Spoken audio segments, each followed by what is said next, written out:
It's ladies like what? It must be Sarah on the mic. We're sweet little Holly, got the sugar, got the spice. We're keeping us tight, we're guests on the night. Linked up with Urban Spirit Studio. That's right. And I'm not a rookie on this all-star team. Me and Holly get you hooked like we're fishing for green. This is home, never leaving us talent alone. Yes, it is my city, it's my throne. Hey guys, and welcome to Ladies Night with myself, Sarah. And me, Holly, where we discuss life from pills to pills. Today's episode, we're going to be talking about the expectations of women, continuing on in our series. Yes, we're one trick pony, as they call them.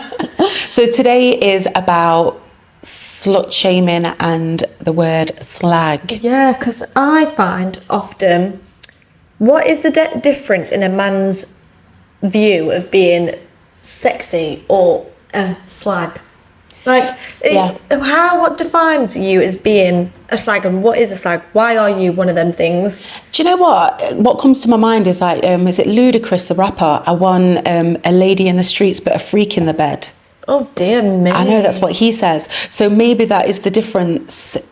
I feel like that's a common theme with men. It's only that if they say it is, and then if they say it is, then God, that's what you are, and that's it. Yeah, it's sort of like when it comes to, it's like there's a thin line sometimes with regards to being a slut or a slag. Like, guys always seem to want to, do you know, I always find it hard when I start the sentence with guys want to, but it's because obviously I'm generalising things, and don't get triggered, you know, don't get triggered. This is just a generalisation. But when you see a lot of guys, they want to be with a woman who is like half naked, and they want to have sex with her on the first night, and they're into all of these things. But then next thing you know, they want to call you a slag. Yeah. And I feel like you're only labelled that when you say no to them. I don't know about your experiences, but my experience, say when you're in the club with someone, and they're trying to stick it on you, you're like, no thanks love, I'm all right, you're not a bit of me. Yeah. I'm not looking for that kind of I'm in a relationship. I've got a boyfriend. Yeah. And all of a sudden, slag anyway. Yeah, you're a slag. Yeah. Yeah. So why, just because I said no, is that your ego that I've bruised? Well, guys like to drop that as well. Like, they'll also say, oh, so what, are you a lesbian? Yeah. Yeah. Like, you don't want this. You don't want this. You must be a lesbian. You must be. And it's like, well, no. But then even if you said to them, because I've said that before, like, this is like back in the day, and I say to guys, no, I'm not interested. I'm not interested in guys. I'm a lesbian. And straight away they'll be like, oh, let me see you kiss your girlfriend then. Yeah. And, you know, and it's one of those where they want situations or they kind of want it on a plate, don't they? And it's almost like you can't say no, really, because either way they're going to take it wrong. So you just gotta what it's like you can't win. Works if you just like do something really weird. Say like you stood there. Say come on, you give me some. I don't even know. Like, hi, you're right. What's your name? What is that what you do just to get rid of a guy? Well, then they leave you alone because they think weirdo. Start freaking out. Yeah, just start freaking out. Just do something really strange. Something bizarre. Just, like, leave you alone. Maybe start clucking like chickens or something. Yeah, do something like that, or like just They might like that. You look sassy. Then they're like, oh yeah, she's weird. She's obviously got problems. We'll probably leave her alone. Thank you. Yeah, but yeah, guys, I don't know what it is. They want like a woman that is so sexually experienced, really sexy, on the outlook as well, especially like when they want to pick you up. But then also they want you to have a body count of 0, but you know, but be able to know how to throw it down in the room. You've got to be mine and only you've been with me. But I don't really want a virgin. But you have to be a virgin, but not a virgin. Yeah, but completely then you experienced. also have to, know exactly what you're doing, and I want you in the exact underwear for me as well. So you've obviously had that, but you've had that for someone else. Who have you had that underwear for? That weren't me. Yeah. God, it's like, you can't freaking win.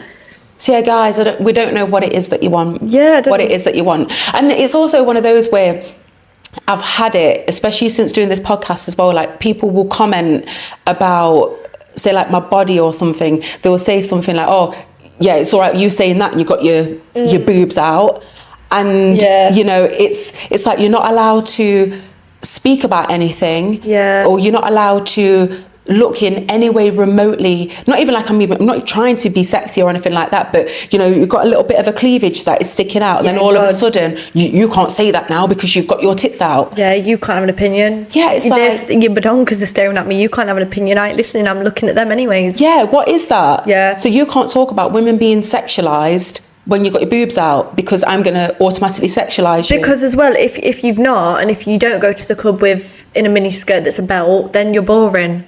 Then I don't want to go with you. You're boring. You're a Tory. You have that one. You must support the Tories because you're very boring and you don't wear things that fun girls wear.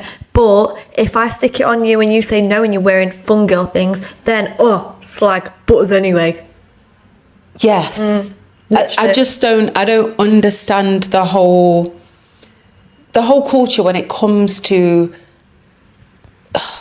Again, there's going to be so many pauses in this podcast. I just don't understand it because, like say on the outset, guys love to look at like half naked women. It's fine when celebrities do it; they're not slags. Yeah, 100%. They'll see them on stage. They look absolutely amazing, and they'll have posters of them, and you know, all in music videos, and that's not classified as being a slut. Exactly.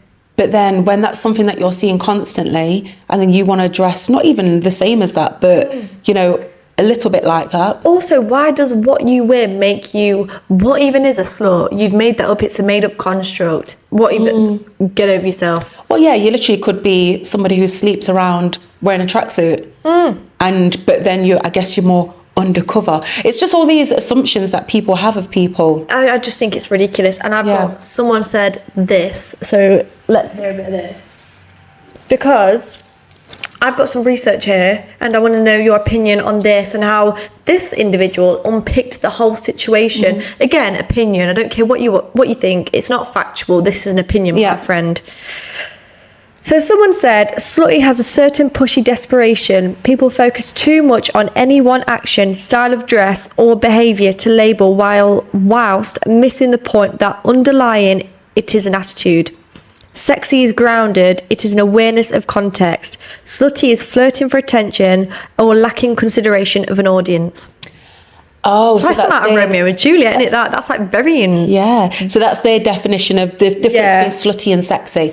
I guess in a way, I'd agree with that because you could look at slutty as if it's not as classy as sexy. Because to be sexy, it's more, I say it's something that's from within that comes out. You know, it's personal preference. Like, say you're a man, you might think, a girl picking her nose and eating it, that's sexy. God, that's turning me on. Hypothetically, obviously, probably not. But then another man could think, oh no, she's giving me the eyes and she's very mature and like she's not giving it to me at all. That's sexy. So I just feel like the whole thing is very opinion based, and it's just all like. Just life's too short. Do what you want. If you don't, just live your life. Be you. If someone finds you sexy, cheers, love. Yeah, I mean, to go back to the quote, I feel like it's more what they're trying to say is like, slutty is like, okay, then you're in a relationship with your partner and your friend comes along, and regardless of what they're wearing, doesn't matter what they're wearing, it's the attitude that they're bringing with it. So they're overly trying to get attention off your partner, they're overly flirtatious with him, they're being quite explicitly inappropriate. That I guess that's what the point they was trying to get to is a little bit, that's more slutty, it's not classy. Whereas sexy, you could literally just be, I don't know, you've been in the garden and you've just got your trackies on or whatever. But it's something that's coming, like the sneeze. Continue. That was so cute. What was that sneeze? Don't know, something. It's really irked me, this as, and I think it's trying to come out my nostril. It was so cute. But yeah, I think then sexy is something that everybody can sort of embody and represent. So it doesn't really matter with what you're wearing. It's just how you are with, like, it could be a confidence, because sexy in some respects, I think we kind of blur the lines of sexy is we think because it starts with a sex, it's somebody that we find sexually attractive. But I can find a lot of women, I think, do you know what, she's quite sexy. It's the confidence that they bring forward, or the way that they're speaking, the way that they carry themselves, the way, I don't know, the sort of like empowerment that I feel that they can bring. That's something that I haven't realised until you said that as well, that sexy doesn't mean sex. It doesn't mean that kind of sexy. No. It could be just you're admirable. Yes, and that would be nice. And I think that's where it's difficult, where we look at blurring the lines of slutty and sexy, where everybody's sort of trying to empower themselves as, no, let's empower this word slut, and we can be slutty, and it's not really that's what you're trying to empower. You're just trying to empower just you being essentially the authentic side of you, which is attractive, and that's what's sexy. And I quite like the idea though of empowering the word slutty and be like, well, frick or you, I'm going to spin this word on its head, and I'm going to give some power to it, and I'm going to walk around with a t-shirt with slut on it. See, I don't. Just not really care what you think and just be like a massive frick off. I quite like that. See, I'm the total opposite of that, only because, you know, certain words have a certain connotation, and no matter how much we try and empower it, it's like the N word. I hate it, and I'm not going to try and empower that word to turn it around into something when historically this is what it's known for. See, and I'm the same with completely opposite with that. I know. I'm completely opposite. I think, right, you've made me think this for all this time. Here, have this, like, just a little bit, like, just spin a bit Vivienne Westwood-esque. She was very much like this, and just spinning it on its head a little bit and being just like, history might have said this, but who made this up? It's a made-up construct, and you're feeding it down our necks, and if this don't change, society will never change. Like, we'll just go back this forever. The only reason why we've got growth in society is because someone stood up and said, no, this ain't right, and then people have followed it, and it's been like an act that people have followed, and like, that's why eventually it will change and we won't have that meaning anymore. In a way, yeah, I understand that. And then in the other aspects, I would say to try and just re-empower the word by changing it, that doesn't really give it the power. I think it gives more power by saying, I don't accept that, and this is the word that I'm not going to be called, and just as it is. Because I think sometimes we're always trying to like reinvent the wheel, rather than just being going, do you know what? No, not accepting that. You know, as women, we deserve more respect. We're not sluts. I'm not going to try and empower the word slut. Do you know what I mean? And obviously that's where we differ, but it's okay to have that difference. And again, it's, for me personally, I'm never going to look down on a woman who says, yeah, I'm a slut and so what? Do you know what I mean? Or this is me, I do me. Do you know what I mean? But for me, myself, I'm not going to use it the same way I wouldn't use the N word. Really? Yeah, 100. Not even during hip hop. I say, call me a slut, I dare you, I'm putting it in my bio. That's what I say. Well, with like how you feel as a woman and how you've been made to feel, does this come from the idea of broadly body image, and say, have you had any issues with that, and has that stayed with you? Gosh. That's a very broad question, but I could speak a lot on it as well. It is huge. I guess if I'm going to give the short answer, because obviously we don't have like a massive amount of time today, the short answer is yes, and it's affected me massively, from having my body one way, then being pregnant, then giving birth, and seeing my body afterwards and expecting it to be like something I've seen in a movie. So I already had that expectation on myself and that pressure, and my partner's never been like it, but I've always had that pressure from external sources, as in media, friends, family, and just things at the back of my mind, where I've always thought that to be beautiful, you need to be skinny. And it's okay when you're pregnant to have the big belly because you're pregnant, but then as soon as the baby's gone, like come out of you and you've given birth, then now you need to have that washboard stomach again to sort of like be acceptable and beautiful and pretty again. Because if your stomach's not flat, then it's like in your head, like, well, I'm not pretty. I can't be pretty. How can I possibly be pretty? My stomach's not flat. Stretch marks as well. Yeah. Killer. That's crazy. That was... Do you know what really affected me through that? And I don't know if... I feel like a lot of women can agree on this, not to bring it up, but through COVID, because you had nothing to do all day, I used to only let myself eat at 4 p.m, one meal a day. Really? Because I was like, I'm putting on weight. because obviously you're with yourself 24/7. Yeah. And I was like, I'm not moving. I'm sat in this room all day. I was at uni. I was like, right, one meal a day, and I used to literally count down till 4 p.m. because I was starving. Yeah. But I would literally starve myself till 4 p.m. every day. Why was that, would you think? Just because I was scared, because I've always seen myself as slim.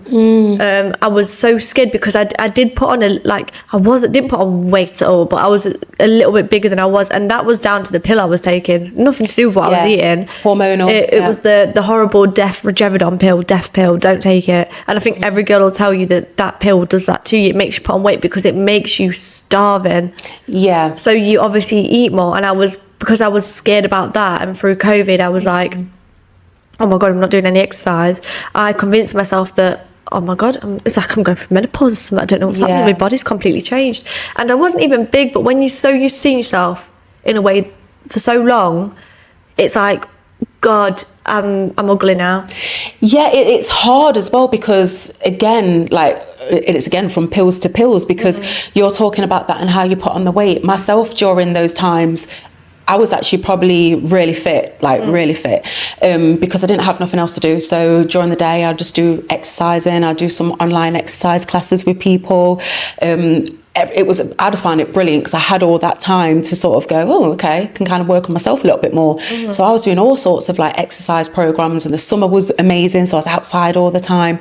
So I felt really, really good. Whereas now, and I'm going through a lot of hormonal changes, I'm finding now that I've been putting on the weight over this past year, and it's been really difficult. And that is, again, from the fluctuations in the hormones.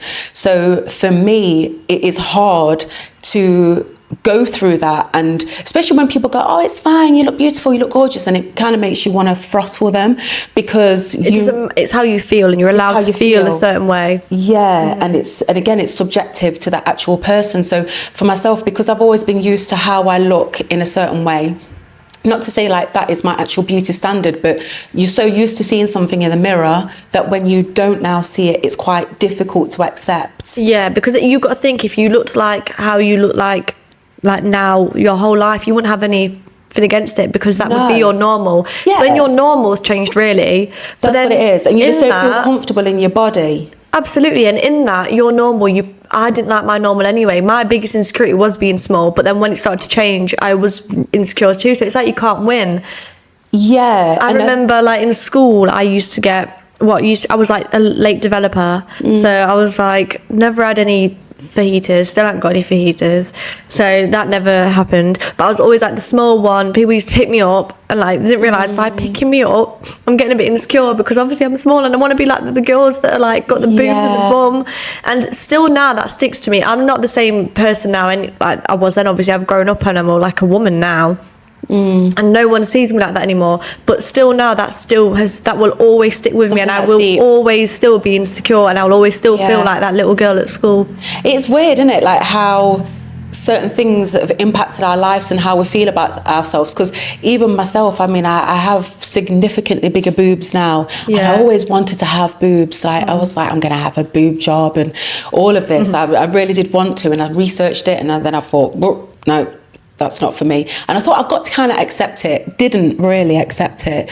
But then as my hormones have changed now, they've grown, which I feel quite uncomfortable with, because nothing fits right, or I'm wearing a shirt and things are popping out, and I've never had that experience before. So even though I'm quite an advocate for body positivity, but I must say I'm a little bit of a hypocrite when it comes to applying it to myself, because I'm still in the early stages of trying to understand who I am in this new body. Yeah. And I don't quite like this place that I'm at. That must be crazy. You spend your whole life as you, and then being a female is actually disgusting. You spend your whole life being you, and then all of a sudden your hormones change, and your hormones control everything. That is your mood. Men don't understand, if your hormones are off balance, or if you're coming on or anything, it could be anything, and then your mood is changed.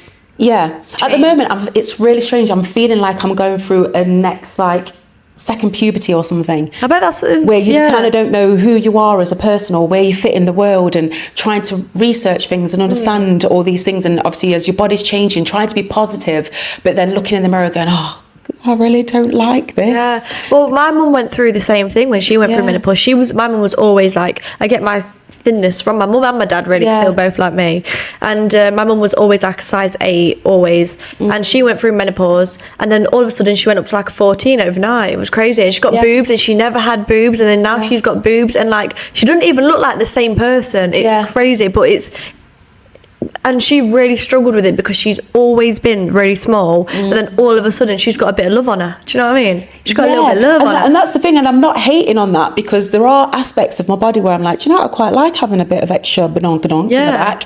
And the boobs I'm still coming to terms with, because it's something that I've always wanted, but I'm still a bit like, oh gosh. Again, that's why I feel like it's a bit like puberty, where they just grow. Yeah. You always wanted them, and then they grow, and then you go, oh, now what do I do with them? I know, I've got to get a new bra. God, they're expensive. Do you know the price of bras? It's ridiculous. So it's coming through with that, and then obviously the expectations as well, because at the moment it's really cool that people can talk about like perimenopause and menopause and hot flushes and all those sort of things. I still don't really know what it is, and to be able to be going through something like this that I don't really know anything about is quite a scary and daunting thing. Would you say that it's not talked about enough? Because I never hear about it. I don't think it is, because I didn't know what I was going through until I started to go through it. And I literally thought I was losing my mind. Again, we'll have to do like a whole podcast on it, because I want to know as well. Because I would like to know about it, like especially girls my age that we don't hear about it. We don't even get taught about it in school. You don't hear about menopause in school. But the thing is, and you should, because I never knew about it, and it's kind of bizarre because people don't talk about it, and it's sort of like it's taboo, because if you do talk about it, it's like, oh my God, you're old, and everything's drying up inside of you, and everything's going, and it's not. You know, and I think because people don't talk about it, it's become like this embarrassing thing that got hidden and no one talks about it. But I think every woman should know about it, so that when it does come to that time, you don't think you're literally losing your mind. Also, if you could know, okay, so it happens between this age and this age. So it can literally start from the ages of 35. So I know. Do you know when I went in the hospital the other week? She asked me, she said, are you going through menopause? And she was being serious. I said, I'm 21. You can have early onset perimenopause. Again, we'll have to go into it. It's crazy, but it's just those whole fluctuations in your hormones that we don't realize, that when things are depleting, that we literally can feel like we've lost our entire mind. And then to have the expanding waistline when you're so used to being so small, it was never hard for me to lose weight, and now I feel like I'm doing the most and constantly putting on weight. My mum's been trying to lose weight since it started for years, and I just think, love yourself. You're lovely. You look lovely. There's nothing wrong with you. No one's looking at you thinking, God, she's got some love handles on her, because you've not. You're just you. There's nothing wrong with it again, whatsoever. It's easy to say that, but I would be a nightmare. I feel sorry for my fella, because God, he's got it. But again, I think it is, because we're expected as well, because again, that might just be something that's in my mind, because when you see women of a certain age on movies and in the TV and stuff like that, they seem to have it all. They don't mention things about they're going through perimenopause or hormonal changes and stuff, and they've all got flat stomachs, and they've all maintained their weight from being in their 20s to their 40s to their 50s, that you kind of think, oh, I'm just lazy, or it is me, or maybe I'm not good enough. So it's but when actually, if you look around you, every single woman is going through the same thing, and they're all showing you the normal side of it. Like, not media is the extreme, really. Isn't it? 1000%. Also, you got to know that's Face App that they've got Hollywood 4 on. That is Face App. Yeah. Also, a lot of them will go and have a baby, and straight after they're all having C-sections and liposuction, and then coming out and recovering. You don't see them for a few months, do you? Exactly. Can you stop menopause? Is there any way they can stop it? Again, I'm still researching these things, so I don't 100% know. I know you can take hormones. Whether it can be stopped, I don't know. But I do know that as women, we're born with our eggs, aren't we? So we have them from when we're in the womb.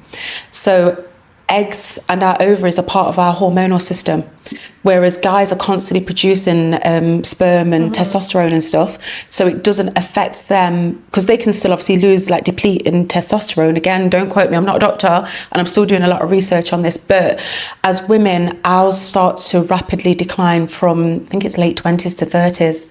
God. I know. So is that why females struggle getting pregnant then? when they're in their late Later. 20s? Because and they call it like geriatric pregnancies when I think you're like 35 or something. You're not obviously geriatric, but they call it like it's a very old pregnancy because your eggs are old. I know. That's crazy. The fun stuff. I've got so many questions, so like I won't go too into detail Yeah, because this ain't a science lesson. I know we might have to. I know we'll have to do a full episode on this. Yeah. But so do you know, going through menopause, is that essentially becoming more masculine then? No. So from what I know and I've understand, basically menopause is when you've gone one whole year without having a period. So I'm not in my menopause. I'm still having periods.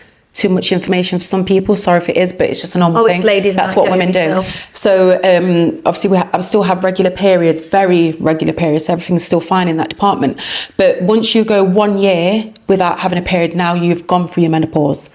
So they don't really, like doctors, a lot of them don't have a lot of training on it. So they'll literally go, oh, when was the last time you had a period? 6 months ago. All right, come back to us. And then after you've gone a whole year, they'll go, right, you've gone through your menopause. But what's the point in that? You're probably going there because of the symptoms you're having, so you want to get them checked up. But yes, God, you've got to wait a year first, and then we'll tell you that actually you're fine. But also perimenopause, because there's more people talking about it. That's what's come to light, and there's more research. Perimenopause is basically before you hit the menopause, so that could be 15 years beforehand. So a lot of women will go into their actual menopause. It could be 52 to 55. So you could be going through your perimenopause, like so premenopause from when you're like 35 onwards. And what are the symptoms of premenopause? I'll have to bring my whole book in. Seriously, it's crazy. So God, we'll save that then. We'll do a whole episode on it. It is crazy, the amount of stuff. It is, It's hair loss one. Hair loss is one of them. God, right, that's it. I'm unaliving myself before 35. I'll tell you that free. It is. It's a lot. I can't do that to myself. I cannot do that to myself. I will drive myself mad. I just feel sorry for my family at the moment with the way that I'm going on. It's wild. Yeah, but you're allowed. You're going for menopause. 15 years. Oof.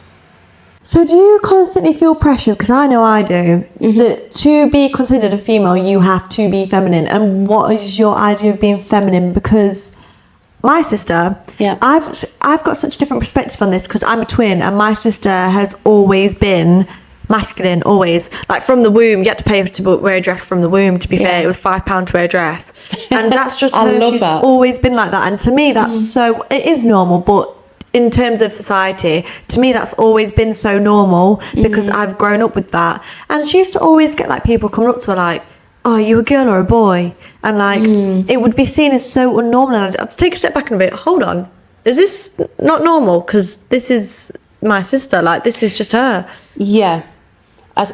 It's a tricky one, isn't it? Because for me personally, I feel like I've become more feminine as I've probably reached 40. And I was never necessarily the stereotypical female. So it can be a little bit hard, I guess, in the way society looks at you, because they do think, oh yeah, you're supposed to look a certain way, you're supposed to act a certain way, you're supposed to dress a certain way. You know, you're supposed to want to have your nails done all the time and have your hair done and wear makeup and wear dresses and have a pink bedroom and all those sort of things.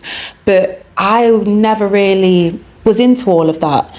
Not to say that obviously I'm not a female or I'm not feminine, I just maybe didn't have a strong feminine energy, you know, that was out there and typically girly, you know. But it's difficult for a lot of women where I guess you don't fit into what society deems as female, and then you start questioning yourself and questioning your sexuality and stuff like that. You know, I went through a bit of a phase when I was younger thinking, oh, I wonder if I'm straight or not. Really? Because I think, well, I like all the things that boys like. I love hanging out with guys. You get like a different kind of banter when you're with the guys. There's a bit less pressure. But I always found guys sexually attractive, but I also really appreciate the female form, you know, and the fact that you have to put a label on that as well, I think, is backwards, because I think kissing the mic. Because I think, like, why should you have to label yourself and put yourself in a box?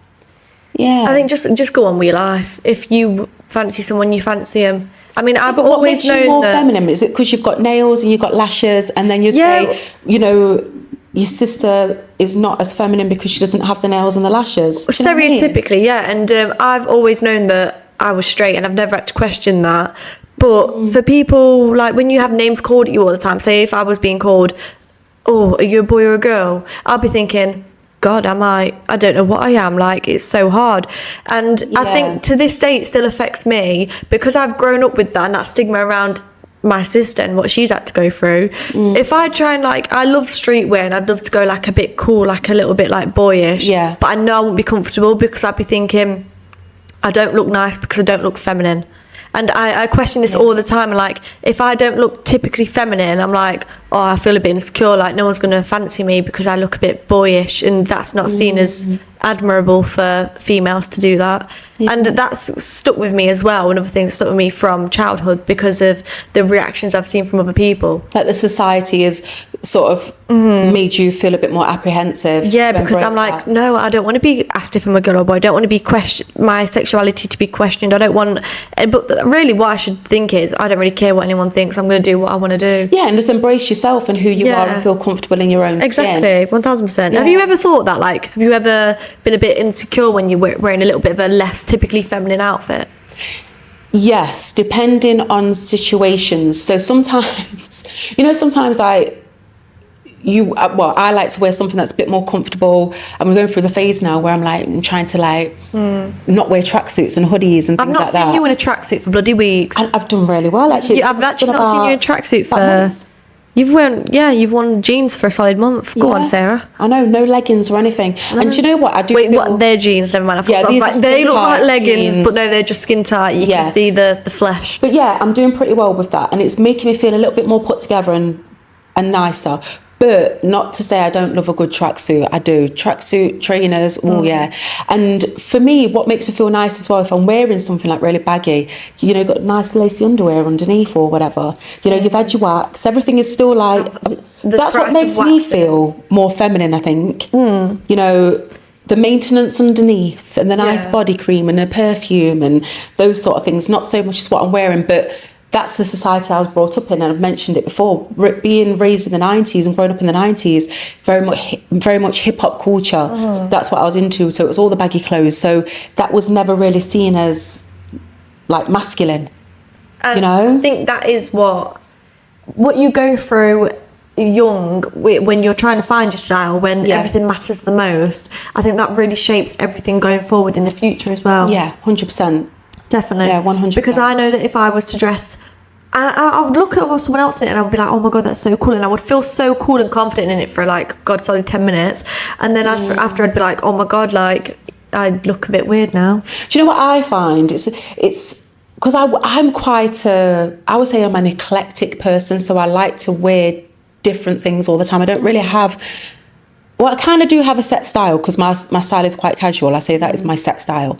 But I can go from wearing a skin tight dress with high heels and the full glam into a tracksuit and feel 100% comfortable in it. What makes me feel uncomfortable sometimes is the setting. So you start a new job, and when you start a new job and you wear certain clothes all the time, that's what they label you as. So then when you then fall out of that box... So, and then say you was coming in a tracksuit, I can imagine all these going, you're right, Holly. Yeah, they would. What are you doing? Why are you wearing a tracksuit? Feeling all right. Or without my eyelashes, they'd go, who's that in there? I feel like you're poorly. Yeah, they'd say something, I know. Yeah, because I know who would say something. Dom would say something. Dom, 100%. He'd say something. He can't keep his mouth shut. Can't keep it bloody shut, Dom can't. That's our Dom. Love you.